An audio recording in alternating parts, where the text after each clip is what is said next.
77వ కీర్తన.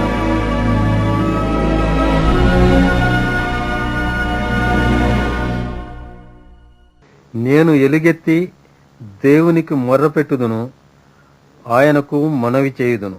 దేవుడు నాకు చెవియొగ్గు వరకు నేను ఎలుగెత్తి ఆయనకు మనవి చేయుదును. నా ఆపత్కాలమందు నేను ప్రభువును వెదకి తిని, రాత్రివేళ నా చెయ్యి వెనుకకు తీయకుండా చాపబడి ఉన్నది. నా ప్రాణము ఓదార్పు పొందనొల్లకయున్నది.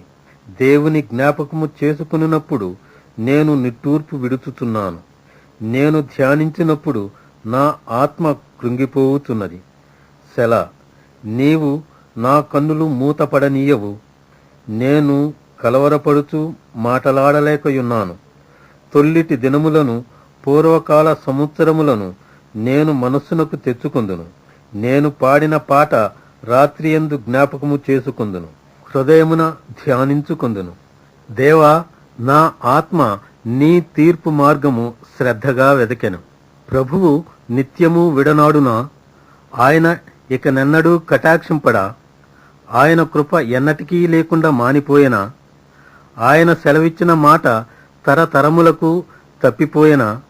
దేవుడు కటాక్షింప మానెనా? ఆయన కోపించి వాత్సల్యత చూపకుండునా? సెలా. అందుకు నేనేలాగనుకొనుచున్నాను, మహోన్నతిని దక్షిణ హస్తము మార్పు నొందెననుకొనుటకు నాకు కలిగిన శ్రమయే కారణము. యెహోవా చేసిన కార్యములను, పూర్వము జరిగిన నీ ఆశ్చర్య కార్యములను నేను మనస్సునకు తెచ్చుకొందును. నీ కార్యమంతయు నేను ధ్యానించుకొందును. నీ క్రియలను నేను ధ్యానించుకొందును. ఆశ్చర్యక్రియలు జరిగించు దేవుడవు నీవే. జనములలో నీ శక్తిని నీవు ప్రత్యక్షపరచుకుని ఉన్నావు. నీ బాహుబలము వలన యాకోబు యోసేపుల సంతతి వారగు నీ ప్రజలను నీవు విమోచించియున్నావు. దేవా, జలములు నిన్ను చూచెను. జలములు నిన్ను చూచి దిగులుపడెను.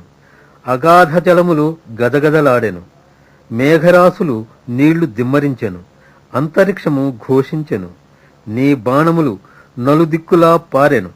నీ ఉరుముల ధ్వని సుడిగాలిలో మ్రోగెను. మెరుపులు లోకమును ప్రకాశింపజేసెను.